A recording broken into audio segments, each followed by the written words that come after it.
Hey guys, tonight we begin with the remarkable life and path of Miyamoto Musashi, the legendary Japanese swordsman, artist, and philosopher whose fearless spirit helped shape the way of the samurai. From his undefeated duels to the wisdom etched in the Book of Five Rings, Musashi's legacy still whispers to us across centuries, inspiring warriors of the mind and the blade alike. So before you get comfortable, take a moment to like the video and subscribe, but only if you genuinely enjoy what I do here. And let me know in the comments where you're tuning in from and what time it is for you. It's always fascinating to see who's joining us from around the world. Now, dim the lights, maybe turn on a fan for that soft background hum, and let's ease into tonight's journey together. Your story begins in 1584, during what historians politely call a complicated time in Japan, and what you, if you could talk as a newborn, might have called an absolute mess. The Sengoku period, or Warring States era, was less about polite tea ceremonies and more about who could backstab faster, march armies quicker, and build castles bigger. Basically, it was medieval Japan's version of an aggressive real estate market, only instead of losing a bidding war, you lost your life. You're born in a little village called Miyamoto, tucked in the rough hills of Harima province. Your family isn't exactly rolling in gold coins, no luxurious silk diapers for you. More likely, you were swaddled in scratchy peasant cloth and handed a wooden spoon to fend off cold breezes. Congratulations. Life hands you your first training weapon at birth. Your father, Shinmen Munisai, is a professional swordsman, and by professional, we mean he takes the art of slicing things very seriously. He's a tough man, a stern teacher, and not exactly the let's toss a ball around the yard type of dad. No, his idea of bonding time with his son would have been, here's a wooden sword, Musashi. Try not to cry when you fall over. Affection is rare, praise is rarer, and gentle hugs are pretty much non-existent. But in a brutal, unforgiving world, softness could get you killed. Your father wasn't raising a child. He was forging a weapon. From the very beginning, there's a wildness about you. You're not the tidy, well-behaved child who bows politely and memorizes verses. You're scrappy, unruly, and probably smelled like mud half the time. While other kids played tag, you were probably figuring out how to ambush them from behind a tree and declare victory. Subtle foreshadowing for your future career. In short, from the moment you blinked into the blinding Japanese sun, your fate was already whispering in your ear. You were not meant to live a quiet, peaceful life. You were meant to fight, to wander, and to carve your name into history one duel at a time, preferably while looking slightly disheveled. And judging by the state of the country, you were about to get plenty of practice. Your playground isn't a grassy field or a cozy backyard. It's the hard-packed dirt of Miyamoto village, where the wind smells of smoke, steel, and a little too much horse. Forget lullabies and fairy tales. Your bedtime stories are about heroic samurai cleaving enemies in half with one swing. Your crib mobile? Probably a few rusty swords dangling precariously from the ceiling. From the moment you can walk, or rather, stagger like a tiny drunk warrior, your father Munisai has you gripping practice swords. While other kids are learning to write simple kanji, you're learning how to parry a death blow. Call it an unconventional education. There's no participation trophy in your household. If you lose a sparring match, you don't get a cookie. You get a fresh bruise and a lecture on why hesitation equals death.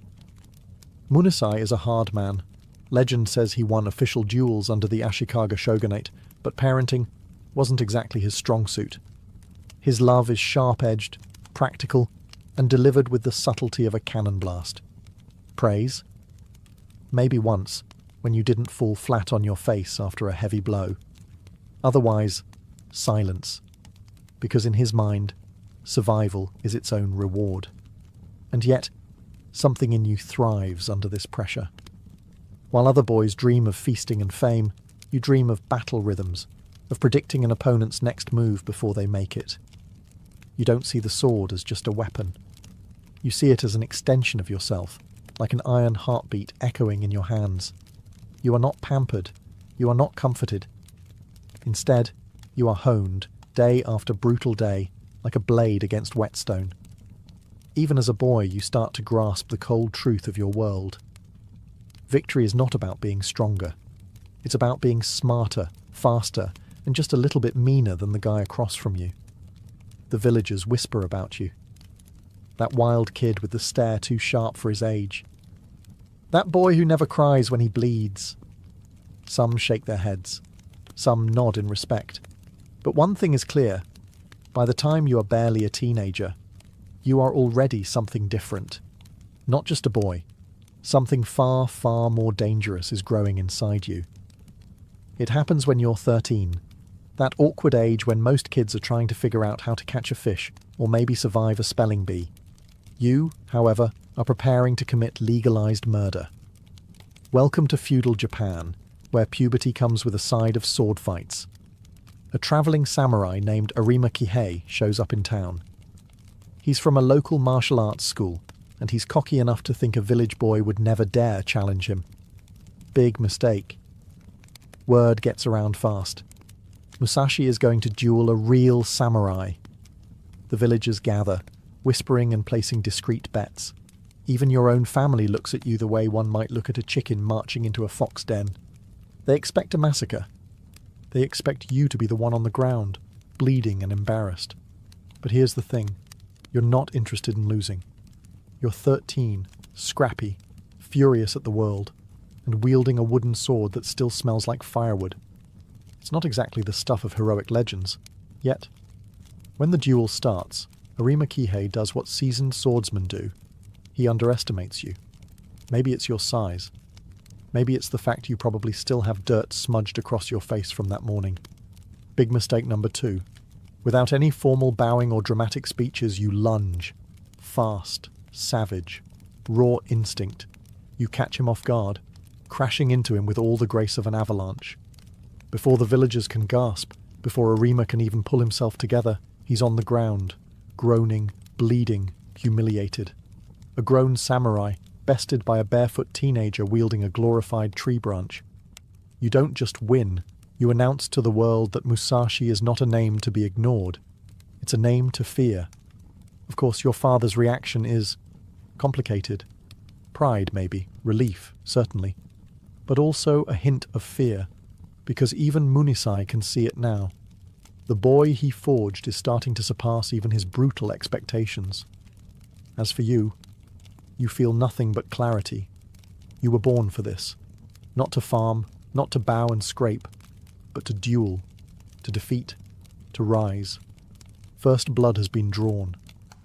And somewhere, deep inside your young heart, you realize it will not be the last. You'd think after your first public duel and public victory, life might settle down. Maybe a nice apprenticeship. Maybe a stable job carving sandals or fixing roofs. You know, something normal. Not a chance. At 15, you make a decision most adults wouldn't dare. You leave home. No tearful goodbyes. No packed lunch. Just a sword, a tattered travel cloak, and a stubborn refusal to live anybody's life but your own. You become a wanderer, a ronin. In a world where status is everything, where being tied to a lord offers protection and purpose, you choose absolutely none of it. It's like showing up at a medieval job fair, flipping the table, and walking into the woods whistling. Why? Because deep down, you know, if you tie yourself to someone else's house, someone else's rules, you'll never become the warrior you're meant to be. You aren't here to play politics. You aren't here to shine armor and pour sake for some pudgy lord. You're here to master the sword, on your terms, or not at all. Of course, wandering isn't exactly glamorous. You sleep under trees, not silk canopies. You eat whatever you can find, which often means rice if you're lucky, bark if you're not. Your travelling companions? It's mostly crows, stray dogs, and the occasional curious peasant boy whispering, "Mama, why does that man look like he hasn't bathed in a year?" But you don't care. The wilderness becomes your dojo. The rivers sharpen your senses. The cold wind teaches you patience better than any old master. And with every mile you walk, you shed another piece of the boy you were. The village kid with muddy feet? Gone. The ambitious teenager who beat a samurai? Still there, but growing into something fiercer. You start seeking out dojos, challenging their best students to duels, learning from every swing, every miss, every victory. Your skills evolve fast, too fast for the world to keep ignoring you. People start whispering your name along dusty roads and smoky inns. There's a wild Ronin out there, a boy with a blade sharper than most men's minds. And somewhere on those endless roads, a new thought grows inside you. Maybe the sword isn't just for killing. Maybe it's a path to something bigger than survival. You just have to keep walking. If there's one thing that separates you from the other samurai of your time, it's this. You don't look the part. At all. The typical samurai strides into town with his hair neatly oiled, his armor polished to a mirror shine, his swords tucked neatly at his hip like badges of honor. Meanwhile, you show up looking like you just wrestled a bear, and maybe won. Your hair, wild, your clothes, torn, stained, sometimes half missing. Your feet, probably muddy, definitely calloused. You are not the carefully curated image of the warrior elite. You are something rawer, something far more unsettling. You look less like a courtly samurai and more like a wild wolf that learned how to walk on two legs, and somehow picked up a sword along the way. And people notice. Oh, they notice. At first, they laugh. Who could take you seriously? You look like you'd be better suited chasing chickens than facing seasoned warriors. But laughter turns to confusion. Then fear. Because once you draw your sword, once you move, all that scruff and dirt and feral energy turns into something terrifyingly efficient. No wasted motions, no hesitation. Just pure, unfiltered violence, delivered with the grace of a predator. In duels, you don't dance around, trading pretty cuts for the sake of ceremony. You go for the kill, fast, ugly, final. It's not dishonorable. It's survival. It's the understanding that battles aren't won by who looks best swinging their sword. They're won by who walks away still breathing. The polished samurai? They're still worried about whether their helmet is straight. You're already inside their guard, smashing their pride into the dirt. Rumors start to swirl around you like autumn leaves. He fights like a demon. He doesn't fight to win points. He fights to survive. If you see him, run the other way. You become a living ghost story, passed from village to village, whispered over cheapsake and campfires. But you don't care about reputation. You don't even care about winning fame. You care about one thing only, getting better, sharper, deadlier. Because deep inside you know, the world isn't kind to wolves, and only the fiercest survive. With the open road as your home and a sword for a pillow, you dive headfirst into a new hobby, challenging strangers to deadly combat. Some people collect seashells. You collect victories, preferably before lunch. It's a simple strategy. Walk into a new town. Find the local dojo, or the most arrogant swordsman standing around. Challenge them to a duel. Win. Move on. You're like a one-man natural disaster, leaving a trail of bruised egos and broken bones wherever you go. If there were a tourism board for rural Japan, they'd be putting up warning signs. Beware. Wild Ronin crossing. And the best part? No one knows how to deal with you. You're too unpredictable, too raw. You don't fight by the book. Mostly because you probably never read the book in the first place. You don't wear fancy armor. You don't bow 6 times before drawing your blade.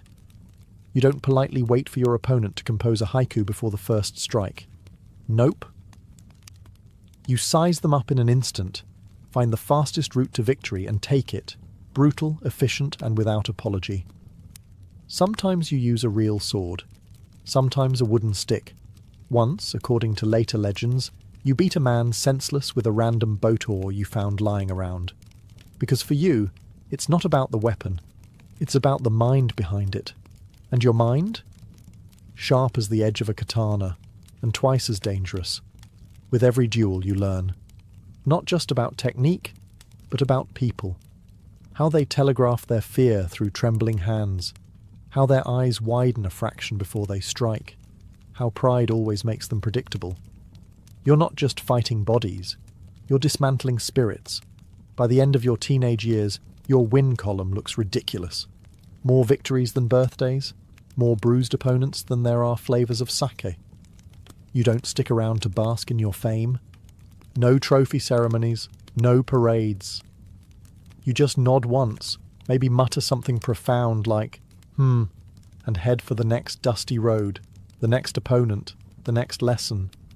Because somewhere inside you know you're not dueling for money, or even for survival anymore. You're dueling because it's shaping you into something unstoppable, something that even you are just beginning to glimpse. By the time you hit your late teens, you've developed a bit of a reputation, somewhere between fearsome sword prodigy and that slightly terrifying guy who might eat nails for breakfast. What really makes you stand out isn't just your fighting record. It's the fact that you refuse to do what everyone expects. You don't pledge loyalty to any lord. You don't tie yourself to a dojo or a war band. You are, proudly and stubbornly, a ronin, a masterless samurai. In a culture where who you serve is almost more important than who you are, this is basically like showing up to a royal banquet in muddy rags and challenging the host to an arm wrestling match. Respectable samurai look at you like you're some kind of walking scandal. No master? No patron? No permanent address? Surely he must be mad. But here's the thing they don't understand. Freedom is your sharpest blade. Without a master to impress, you answer only to yourself. Without political games, you spend your energy honing your skills instead of polishing someone else's boots. Without a castle to protect, you carry your whole life on your back, light, fast, ready. Sure, life's rough. You don't get fancy armor handouts. You don't attend elegant tea ceremonies where noblewomen giggle behind silk fans. You don't even get a reliable dinner most nights. One memorable week, you survive entirely on stolen radishes and questionable river fish. But what you do get is priceless. The ability to evolve, adapt, and grow beyond the rigid limits set by tradition. Everywhere you go, lords and generals try to recruit you. Some offer gold, others offer fine horses, land, silk kimonos. A few even offer daughters, though frankly, given your wild looks and constant smell of campfire, it's unclear if those offers are serious or just optimistic. And every time, you bow, sort of, and refuse. Because your path isn't gilded in gold, it's paved with blood, sweat, and quiet revelations. You're not here to be anyone's servant. You're here to master something bigger, the art of war, the art of strategy, and maybe the art of mastering yourself. You are Miyamoto Musashi, masterless, fearless, and just getting started. Somewhere between your 100th duel and your 1000th mosquito bite sleeping under the stars, something shifts inside you. Fighting isn't just about strength. It isn't just about speed. It's about seeing the world differently. You begin to realize the sword is only the surface. Beneath every clash of steel is a battle of minds, a silent conversation in feints, pressure, rhythm, and fear. Victory doesn't belong to the fastest or even the strongest. It belongs to the one who understands. So you start thinking differently. When you approach an opponent now, you don't just study their stance or their sword. You study them, how they hold tension in their shoulders, how they blink when nervous, how they hesitate when the wind gusts dust into their face. You start predicting movements before they happen, not with magic, but with brutal attention to human weakness. You realize a duel is won long before the first blade swings. It's won the moment your opponent doubts themselves. It's won the moment they feel like prey, and you feel like the storm coming for them. In many ways, you stop fighting people altogether. You start fighting their intentions. This is when you truly begin to separate yourself from the rest of the samurai world. While others are busy memorizing ancient techniques and polishing the same tired sword forms, you are inventing something new, something terrifyingly effective. You turn dueling into chess, played at the speed of lightning. Sometimes you win before the opponent even realizes the fight has started. A subtle shift in your stance, a smile, a real one, or something close enough to scare the life out of them. An unexpected movement, breaking all rules of style and tradition. And when they fall, confused and defeated, it isn't just because you hit harder. It's because you lived one move ahead, and they never even realized it. You start to see life itself like this. Everything is strategy. Everything is timing. Everything is the balance between stillness and sudden, merciless action. The sword is just a tool. The real weapon is the mind. And yours, sharpened by hardship, hunger, and endless battle, is becoming as deadly as any blade you could ever wield. Somewhere along the endless roads you travel, beaten, bruised, and slightly more mosquito-bitten than any legendary warrior should admit, you have another realization. Why settle for just one sword when you can wield two? Yes, 2 hands, 2 swords. A revolutionary concept that every proper samurai back in their polished castles would scoff at, while carefully adjusting their very formal, very traditional armor. You, however, don't have the luxury of worrying about tradition. You worry about staying alive. You worry about winning. So you start training, relentlessly, a katana in one hand, a wakizashi, the shorter sword, in the other. Most people's brains short-circuit just thinking about it. But how do you parry and attack at the same time? But the styles, the schools, the sacred forms. Meanwhile, you're out in the woods beating tree trunks into splinters, learning to move both arms independently, flowing like water, unpredictable as a summer storm. At first, it's clumsy. You drop swords, you trip over your own feet. At one memorable moment, you nearly disarm yourself with yourself. But slowly, painfully, something clicks. 2 swords, not a chaotic mess, but a deadly dance. One hand deflects, the other strikes. Left, right, left. A rhythm as natural as breathing. You're no longer bound by the rigid patterns taught in dojos. You create your own rhythm, your own style.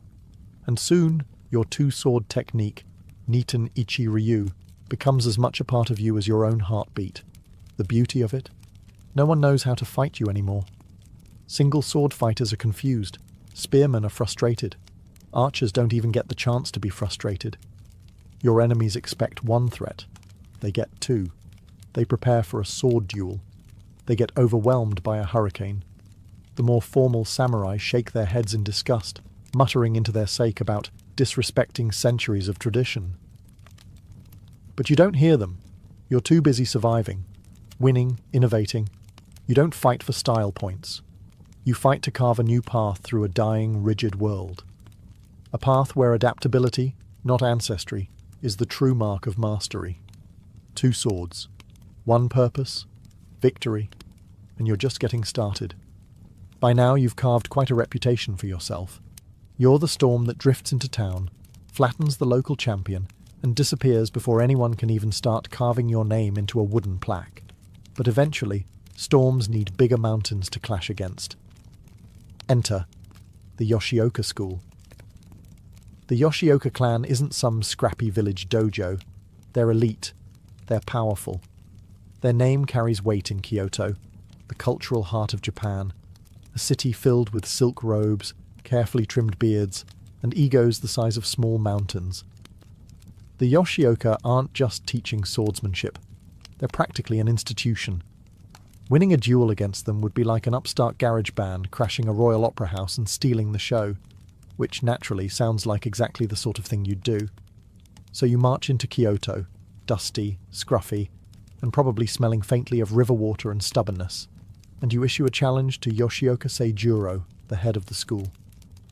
Seijuro, being a proud man and utterly convinced that you are just some wild vagabond with a death wish, accepts. The fight is set. Formalities are arranged. Everyone expects it to be a swift, embarrassing lesson for you. A public reminder that proper warriors don't get out-dueled by wild ronin. Everyone, except you. When the duel comes, there's no elaborate speeches, no dramatic poses. Just you, calm as a stone in a riverbed, facing down a master of high society swordsmanship. And when the moment strikes, you don't hesitate. You smash through his defences like a typhoon through a paper screen. Seijuro is defeated. Not politely, not ceremoniously, brutally. The once proud Yoshioka master is humiliated in front of his students, his patrons, and half of Kyoto's gossip-loving citizens. And you? You don't stick around to gloat. You don't strut through the streets gathering applause. You nod once, maybe tug your ragged cloak tighter against the breeze, and melt back into the city's shadowed alleys. Because in your mind, there's no final victory yet. Only the next duel. Only the next challenge. You've cracked the foundation of an empire. But you know, the Yoshioka won't let this insult stand. Not without blood. And you're ready for them. The Yoshioka school does not take humiliation well. Losing to some wild ronin, a man who probably sleeps closer to goats than golden screens, is not just a bruise to their pride, it's a full-body injury. So, naturally, they do what any prestigious institution with a bruised ego would do. They send in the next brother. Enter Yoshioka Denshichiro. You might say Denshichiro is the bigger, angrier sequel to Seijuro. More muscle, more rage, less patience. He challenges you to another formal duel, determined to erase the family's embarrassment, preferably by erasing you from existence. The city buzzes with anticipation. Another Musashi fight. Will the feral swordsman finally meet his match? Will honor be restored? Will someone please pass the sake? You, however, are as calm as ever. If Denshichiro thinks anger is going to win this fight, he clearly hasn't been paying attention. The day of the duel arrives. The crowd gathers. Bets are placed. Vendors sell skewers of grilled fish to excited spectators, because nothing pairs better with mortal combat than a light snack. When Denshichiro strides into the arena, he looks like a storm cloud in human form. Armed, armoured, and bristling with fury. You look pretty much the same as always. Worn sandals, simple clothes. A look in your eyes that says, I've already mapped out 3 ways to end this, and 2 of them are mildly insulting. The duel begins. Denshichiro charges in heavy and hard, aiming to crush you with brute strength. But you, light, fast, strategic, step just out of range, reading his every move like a badly written play. A few exchanges later, it's over. You land a devastating blow. Denshichiro collapses. The Yoshioka's last hope crumples into the dirt. The crowd is stunned. Again, some gasp, some cheer. Some immediately reconsider their life choices. The once mighty Yoshioka clan has now lost 2 sons to a scruffy, barefoot duelist who probably sharpened his sword on a rock that morning. And you give no speeches, no proud boasts. You simply turn and leave, silent, steady, like a force of nature that doesn't need to explain itself. But deep down, you know, the Yoshioka aren't finished. They have one more desperate move left, and it's going to be anything but honourable. Defeat stings. Public, humiliating defeat. Well, that burns like pouring sake over an open wound. And after losing not 1, but 2 heirs to your blade, the once proud Yoshioka school is teetering on the edge of collapse. They have a choice. Accept the losses with dignity, or throw whatever scraps of honour they have left into a bonfire and gamble everything on one last desperate strike. Guess which option they choose. The Yoshioka declare another duel, but this time, it's not a simple man-to-man match. Oh no, they plan an ambush. The target? You, obviously. The goal? Wipe the smug look off your face and restore honour with a hail of swords. Their strategy is simple. Lure you into a final duel against Matashichiro, the new young head of the family. A child barely old enough to shave, thrust forward as a figurehead while dozens of armed Yoshioka warriors hide nearby, ready to strike the moment you show yourself. Fair? Absolutely not. But fair stopped being part of the conversation about 2 dead brothers ago. Now, here's what makes you, well, you. You know it's a trap. You can smell it like rotten fish from a mile away. And what do? You show up early. Before the ambush is fully set. Before the hidden swordsmen are in position. Before anyone expects you. You glide through the twilight mist like a ghost, sword already drawn. Matashichiro barely has time to scream before you cut him down. A clean, fast strike, efficient as a thunderbolt. Chaos erupts. Yoshioka men come pouring out of the shadows like angry ants. Dozens of them, swords flashing, shouting, cursing your name. And you? You don't freeze. You don't falter. You move, fast, precise, a blur of deadly efficiency. You cut through the would-be ambushers like a blade through rice paper, slipping through their ranks, disappearing into the dusk before they can even organize themselves. By the time they realize what's happened, you're long gone, a rumor riding the wind. The Yoshioka school, once the pride of Kyoto, collapses in disgrace. And you? You don't stick around to celebrate, you just keep walking. Because for Miyamoto Musashi, the journey isn't about revenge. It's about perfection. And perfection demands more than victory. It demands evolution. After your dismantling of the mighty Yoshioka school, your legend explodes like a firecracker in a dry village square. Only, instead of awe and admiration, your name carries a new flavor of fear. You're not just seen as a dangerous swordsman anymore. You're something else. Something harder to define, and even harder to confront. Word spreads across provinces like wildfire. Musashi doesn't just defeat opponents, he destroys families. One Musashi is worth an entire battalion. If you see a disheveled man carrying 2 swords and smelling faintly of river mud, run. And here's the crazy part. It's not even that much of an exaggeration. At this point, it feels like armies would be better suited to fight you than individual swordsmen.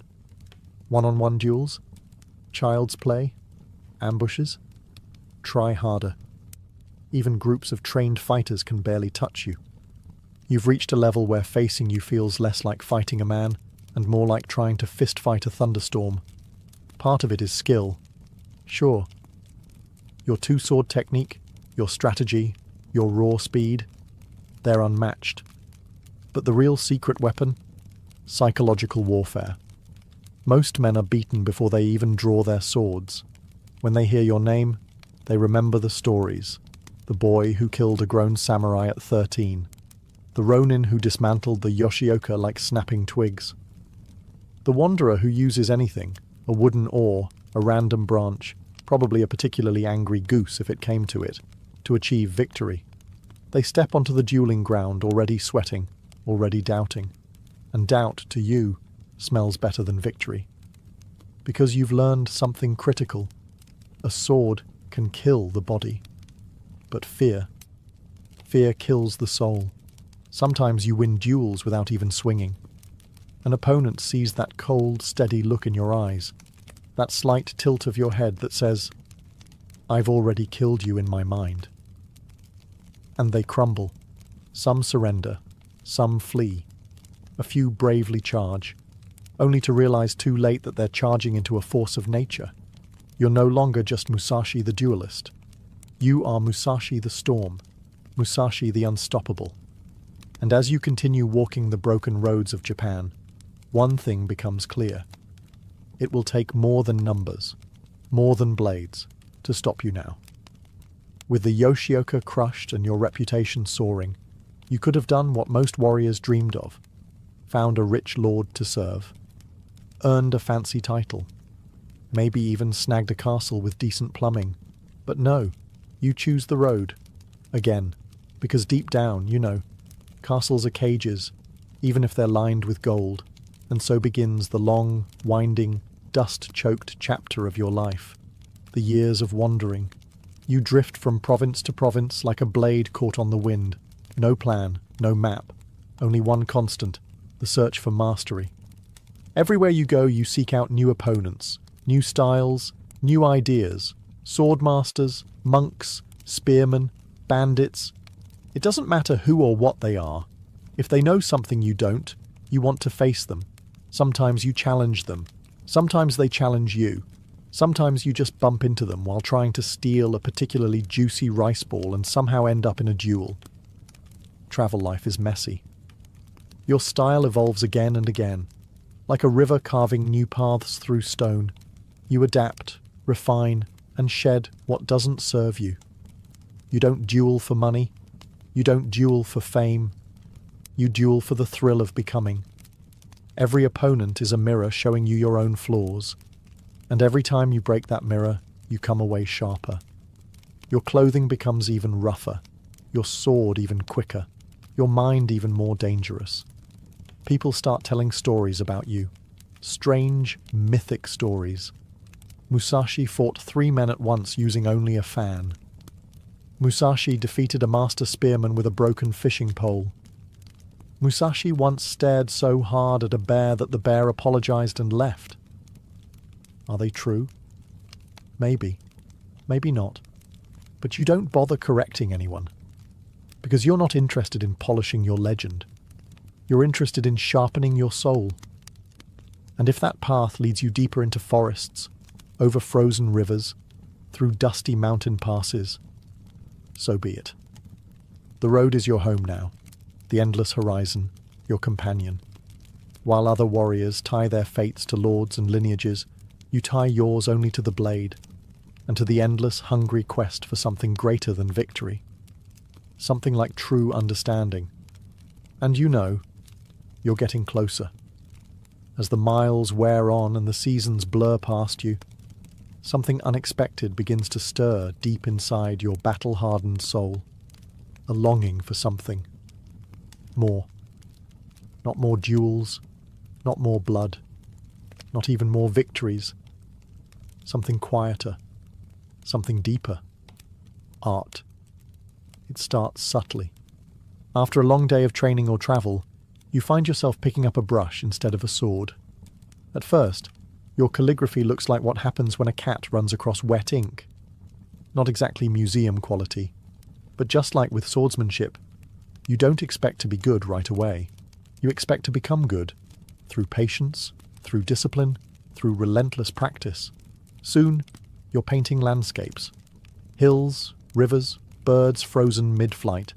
The brush strokes almost like the movements of a sword, flowing, precise, alive. And you realize something profound. The same spirit that guides your blade can guide your hand. Swordsmanship and art are not opposites. They are twins. Both demand presence. Both demand balance. Both demand the ability to see the world clearly, and then leave a mark on it with grace and certainty. It's not just painting either. You carve sculptures from wood. You practice tea ceremony with the care of a general preparing for war. You study poetry, philosophy, Zen Buddhism. You become strange, in a way. A ronin who can kill 10 men before breakfast and paint a delicate ink wash of a cherry blossom branch by lunch. Your peers don't really know what to make of it. Musashi? The guy who crushed the Yoshioka? The guy who fought Sasaki Kojiro? He's painting now? Some laugh, some scoff. You don't care, because you see something they don't. Victory is temporary. Mastery is eternal. A sword wins battles. Art wins immortality. And deep down, you understand something even more important. One day your body will falter. Your sword hand will slow. The duels will end. But your mind, your spirit, your vision, those can endure. Through ink, through wood, through words. You are no longer just a warrior. You are becoming a creator, carving your spirit into the world, one perfect brushstroke at a time. And as you sit by a quiet river, brush in hand, a smile ghosts across your face. The path is wider than you ever imagined. And it's only beginning. As you wander deeper into your 30s, with a trail of defeated opponents stretching out behind you like a particularly violent parade, a new name starts to reach your ears. Sasaki Kojiro. At first, it's just whispers in smoky inns and dusty crossroads. There's a man with a blade like a lightning strike. His sword is so long it could swat a bird from the sky. He's undefeated, just like you. Interesting. You're not the type to get rattled by reputation. After all, you are the reputation other warriors have nightmares about. But Sasaki Kojiro is different. He's not some arrogant dojo master waiting to be embarrassed. He's not a desperate noble's bodyguard clinging to the old ways. He's fast, deadly, precise. And he carries a sword so absurdly long, the monohoshizao, the drying pole, that you half wonder if he's compensating for something. You don't say it out loud, that would be rude. Kojiro's style, the swallow cut, is famous. It mimics the movement of a bird's wings, quick, elegant, impossible to predict. He's not just good, he's a force of nature, a mirror of you, but polished, regal, almost civilized. And in a weird way, you're excited. Finally, a real challenge. Not another pompous blowhard to humiliate. Not another crowd of amateurs to outthink. Someone who might actually force you to reach deeper. Someone who might sharpen you in ways no duel ever has. Word eventually reaches you that Kojiro has been appointed as the fencing master for a lord. High honor, great pay, fresh clothes. You're still sleeping in barns, occasionally using your travel cloak as both blanket and breakfast napkin. But that doesn't matter, because you know, paths like yours and Kojiro's are not meant to run parallel forever. They're meant to collide, spectacularly. The rumours swell around you like the gathering clouds before a storm. Two undefeated swordsmen, two masters of timing and death, two legends, but only one destiny. And somewhere inside, beneath the calm and the calligraphy, the old fire stirs again. The wolf lifts its head. The blade hums with anticipation. You smile, faintly, because you know what's coming. And you're ready. The challenge doesn't come wrapped in gold or sung by heralds. It comes in quiet, serious words passed through wary messengers. Sasaki Kojiro has accepted. He will meet you on the battlefield. No politics, no lords, no armies. Just two men, two blades, and a promise hanging in the humid air. The duel is arranged for a tiny, rocky island in the Kanman Straits, Ganryujima. Remote enough for privacy, flat enough for a clean fight, dramatic enough that the gods themselves might pull up a chair to watch. You hear the details with the same calm you've carried for years, where others would pace nervously, sharpening blades and writing tearful farewell letters. You barely shrug. Challenge? Accepted. Still, you prepare, but not the way your enemies would expect. You don't spend sleepless nights polishing armour. You don't compose elaborate death poems or fuss over ceremonial garb. You don't even bother getting a haircut, judging by the wild mane you're sporting these days. Instead, you sharpen your mind. You study Kojiro the way a hunter studies dangerous prey. You learn his timing, his technique, his habits. Fast, precise, deadly at mid-range. Good.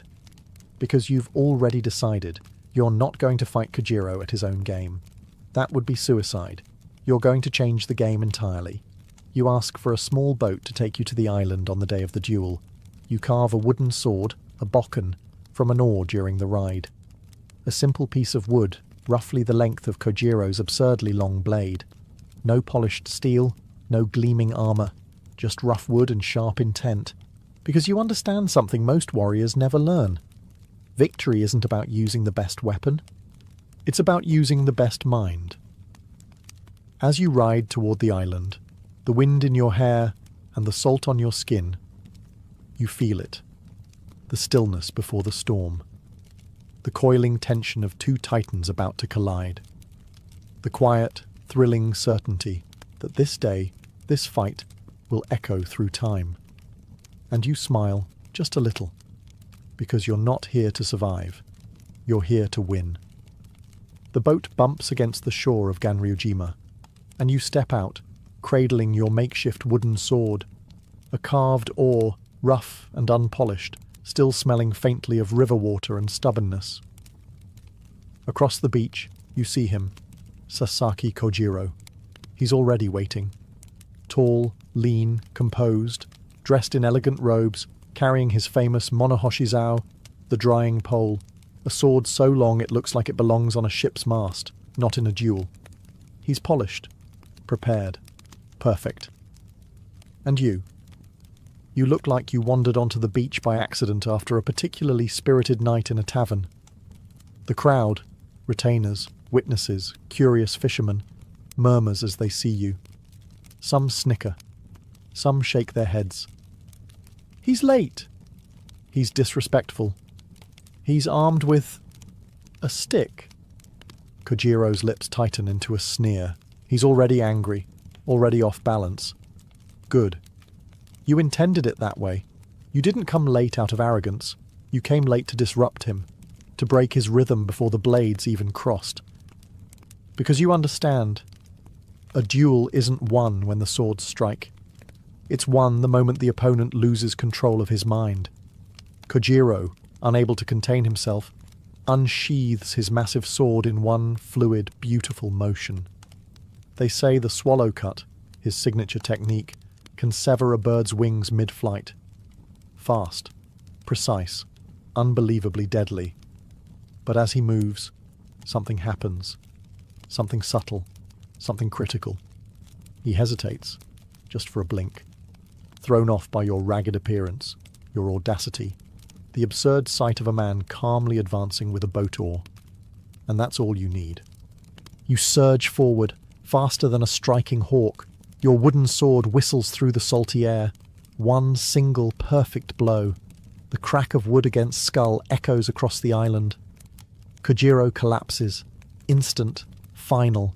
The mighty Sasaki Kojiro, the swallow cutter, the fencing master, the undefeated legend, lies broken on the sand. Silence falls. Mouths hang open. The fishermen stop chewing their rice balls mid-bite. Even the gulls seem momentarily stunned. And you? You lower your oar, breathing steady, heart calm. Another duel, another victory. But something in the air feels different, heavier. Because today, you didn't just defeat a swordsman, you ended an era. And deep inside, you know, victory will never taste the same again.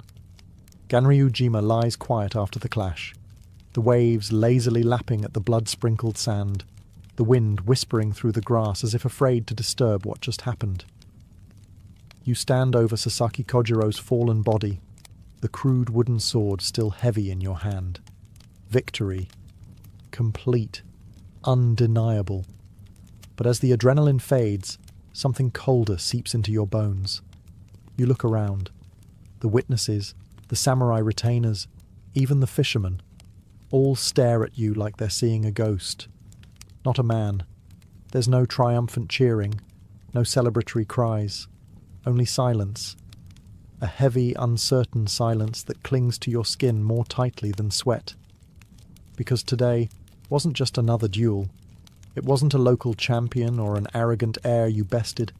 It was him, Sasaki Kojiro, the sword saint in his own right, the only man they thought could stand as your equal.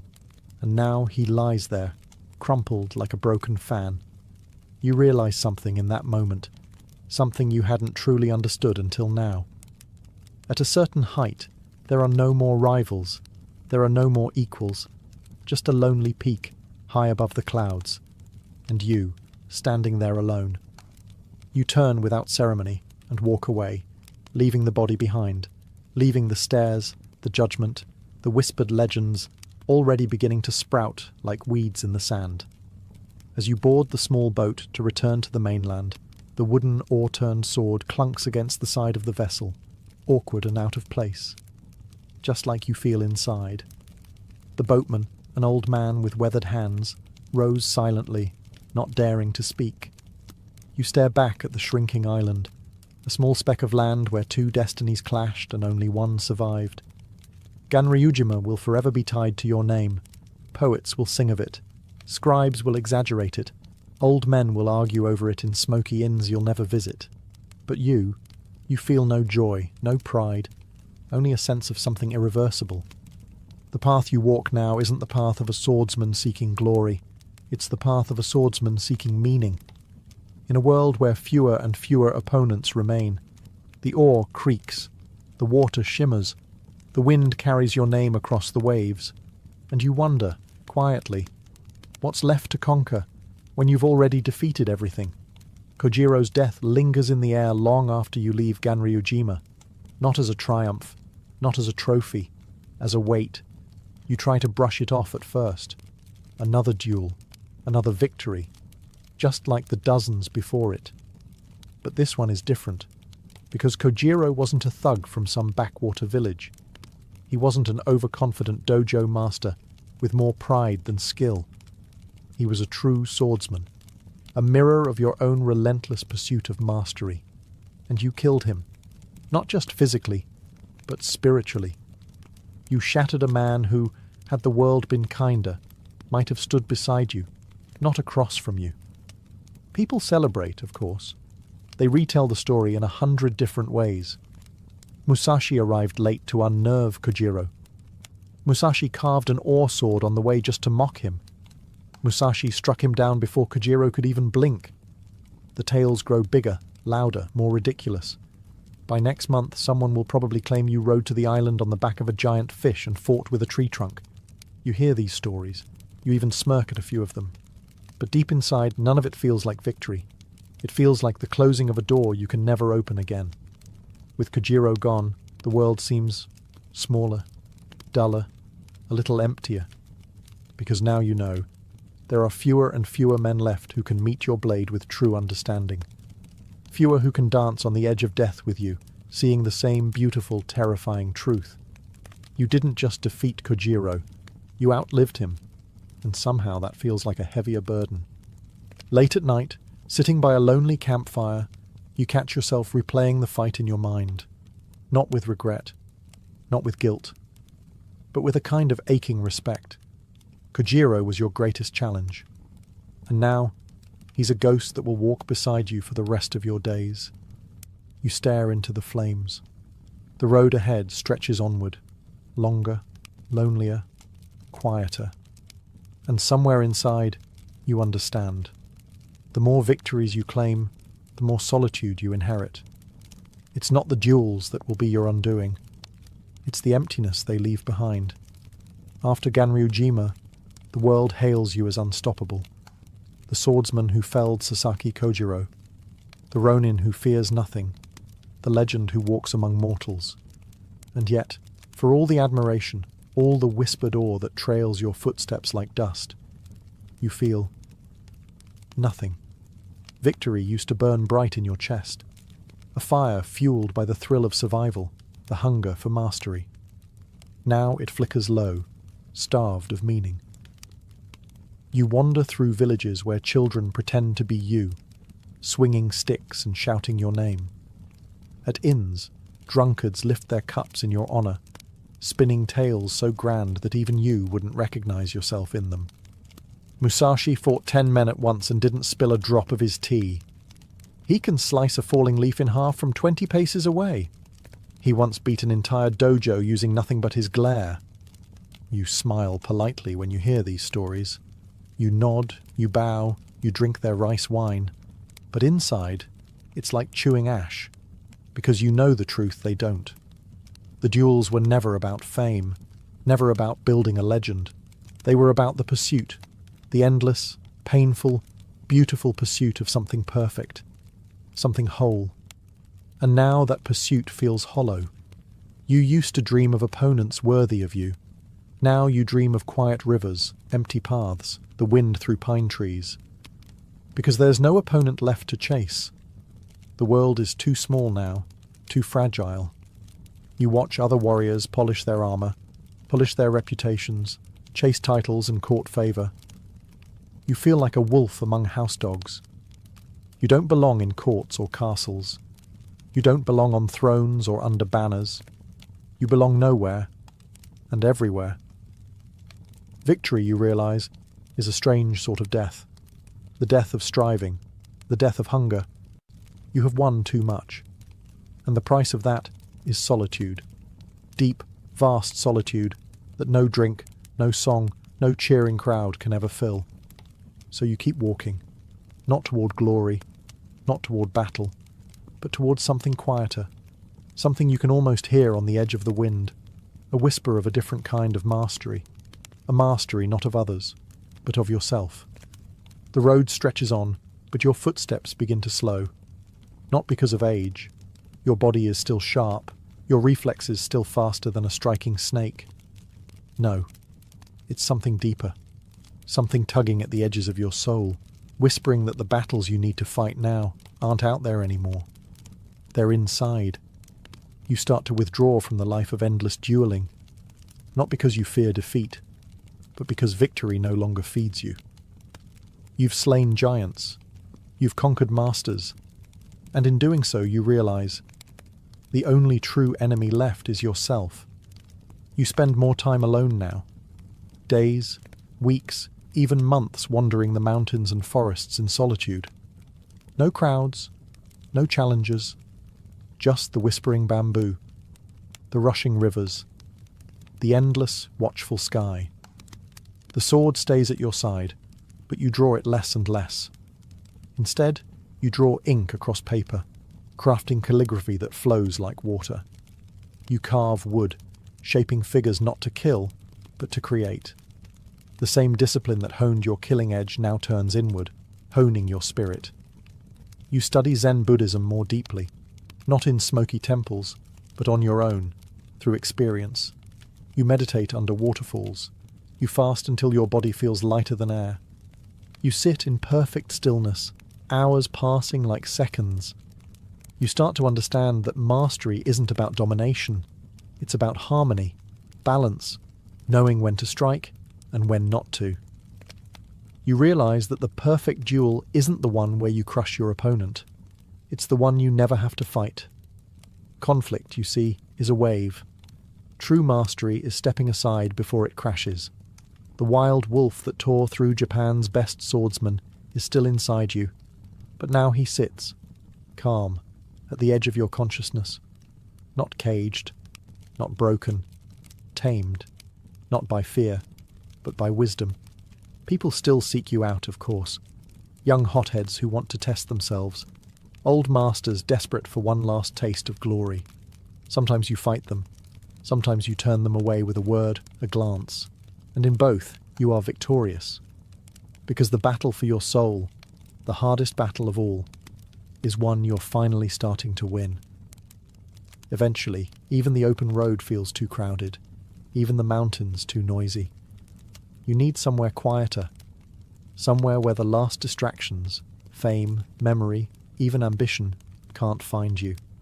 So you retreat to a cave, not a grand temple, not a castle on a hill, a simple, cold, damp cave carved into the side of a lonely mountain. Its name is Reigando, the Spirit Rock Cave. Fitting. You bring little with you, a few scrolls, a brush and ink. Your swords, of course, but they remain sheathed, gathering dust as the days melt into months. Inside the stone walls, you are no longer Musashi the warrior. You are Musashi the student, a student of stillness, a student of death, a student of life itself. The cave teaches you differently than the sword ever did. It teaches you patience, the way the dripping water hollows the hardest stone. It teaches you humility, when even the spiders spinning lazy webs above your sleeping mat seem wiser than the chatter of human ambition. And most of all, it teaches you perspective. For the first time you truly see the duels, the victories, the shattered schools and humbled lords. They were only shadows on the wall. The real battle was never with them. It was always with yourself. You write feverishly in the dim light, crafting essays on strategy, philosophy, the mind, and the void that binds all things together. Each word is a duel against ignorance. Each sentence is a parry against ego. Your brush becomes your sword now, swift, deliberate, merciless against falsehood. In the silence of Reigando, you finally hear the faint music that was always playing beneath the clash of steel, the song of mastery, of balance, of understanding. People occasionally come looking for you. Curious students, would-be challengers, pilgrims hoping for a glimpse of the legend. Some you meet with kindness, some you send away with a few hard truths. But mostly, you are alone, and you are at peace with it. Because you know now, true strength is not about defeating others. True strength is about mastering the only thing that truly matters, yourself. And deep inside, under the stone and the silence, you are winning the greatest duel of your life. One breath at a time. Inside the cold embrace of Regando Cave, with the wind sighing at the mouth like an old friend, you decide it's time. Time to pass on what you've learned. Not through another duel, not through another battle, but through words. You sit cross-legged on the bare stone, brush in hand, ink ready, and begin to write. The Book of 5 Rings, not a diary, not a brag sheet of your victories, a guide. A sword manual, yes, but far more than that. A map of the mind. A blueprint for mastering conflict and mastering life itself. You divide your teachings into 5 scrolls, each representing an element. Earth, water, fire, wind, void. Each scroll builds upon the last, a layered strategy for anyone seeking true understanding. The Earth Book, Foundations, Stability. Knowing your stance, your grounding, whether in battle or in life. The Water Book, Adaptability, Flexibility, moving around obstacles, flowing through challenges rather than smashing against them. The Fire Book, Aggression, Timing, knowing when to strike, when to unleash force without hesitation. The Wind Book, Perspective, understanding the strengths and weaknesses of others, not to copy them, but to better know yourself. And finally, the Void Book, the most mysterious of all, the space between thought and action, the state of pure awareness where mastery truly lives. You write plainly, without flourishes. No need for grand words. Truth doesn't need decoration. Every line is hammered out like a blade on an anvil, direct, sharp, tested in the furnace of real battle and hard-won wisdom. You don't write for fame. You don't write to impress scholars. You write because the path you've walked has shown you something precious. And it would be a crime to let that die with you. Each stroke of the brush feels like breathing life into a second self, a Musashi who will endure long after your bones turn to dust. You know most will misunderstand it. Some will skim the surface. A few might grasp its depths, but that's enough, because mastery was never meant for the many. It is a narrow road, walked by the few willing to endure, to suffer, to sharpen themselves against the world until they are blades in human form. And as you dot the final line on the final scroll, you set your brush down and smile. Your greatest duel is over. Your legacy is written. The seasons turn outside the mouth of the cave. Leaves fall, rivers freeze, flowers bloom, and you feel it, deep in your bones. The end is near. Not a sudden enemy to be outdueled, not a sneak attack to be parried. No, this is the one opponent no sword can defeat. Death. You greet it the way you have greeted every opponent, with calm, with respect, without fear. Your body, once lean and unbreakable, has grown slower. The hand that carved legends from air now trembles slightly when lifting a brush. The endless miles you once walked without thinking now weigh heavier on your legs. But your mind, clearer than ever. You don't cling to life like a miser clings to coins. You don't rage against the fading light. Instead, you prepare the way a true warrior does, deliberately, honorably. You craft your own death like you crafted your duels, with precision, with dignity, with total awareness. You dress in your finest clothes, not the robes of a lord, but simple, clean garments fit for a man who has nothing left to prove. You sit cross-legged, your swords by your side, one hand on your katana, one hand resting gently on your wakizashi, not to fight, to honor. The 2 blades that served you through 1,000 battles deserve to bear witness to your final breath. Your students, the few you trust, gather quietly outside the cave. They watch, not with sorrow, but with reverence, because they understand. This is not a death of defeat. This is a death of mastery. You close your eyes. You breathe in the mountain air, cool, sharp, alive. You feel the pulse of the earth beneath you. You feel the blood slowing in your veins. No fear, no regret, only acceptance, only peace. In one final, steady motion, you sit perfectly still and pass from this world, a warrior to the last. No drama, no desperate grasping at life, only stillness, only strength.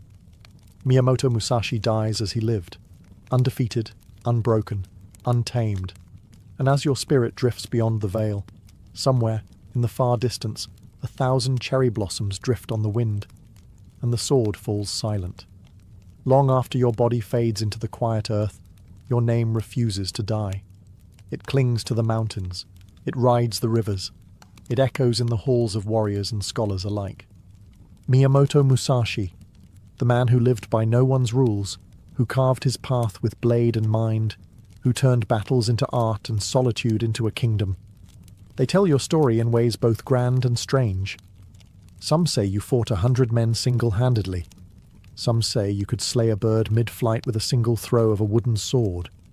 Some even say you were half demon, born not from woman, but from the storm itself.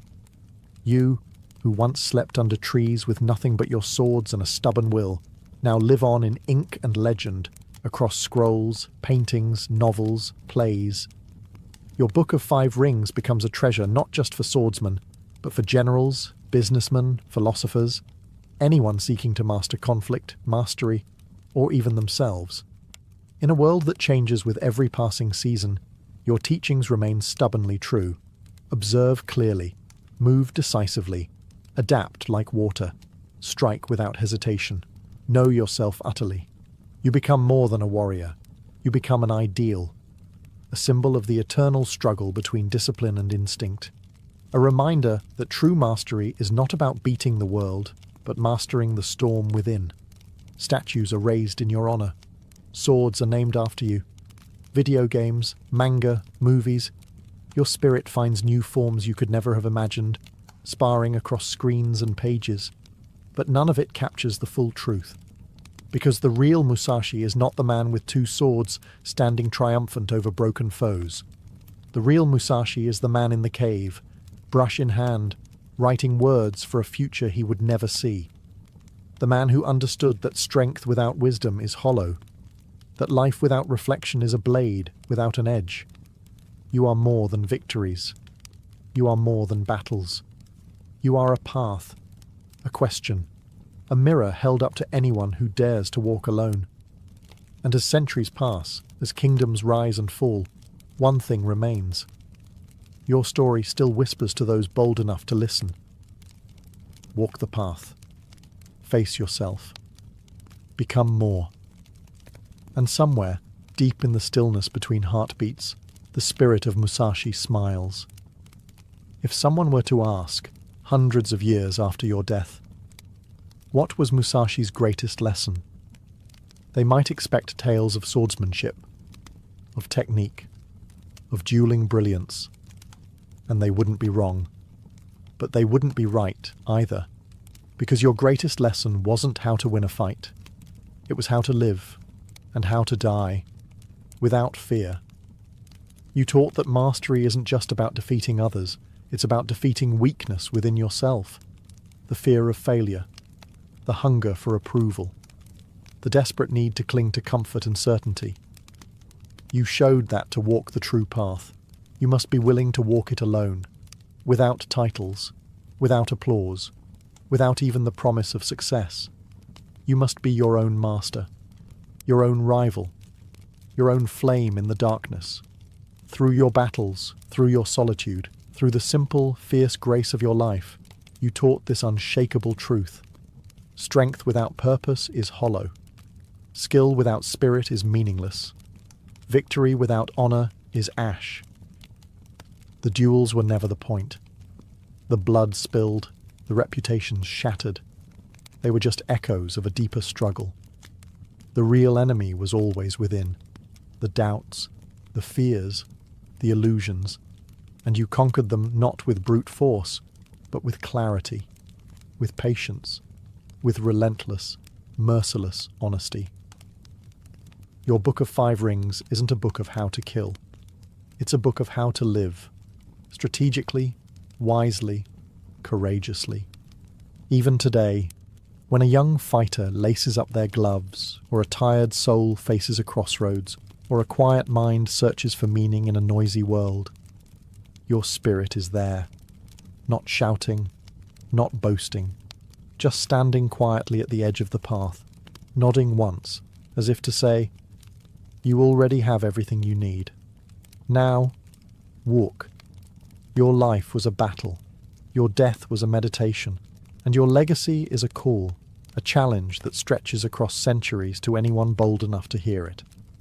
Be like Musashi, not because he never lost, not because he never feared, but because he chose, every single day, to master himself. And that, in the end, was the greatest victory of all.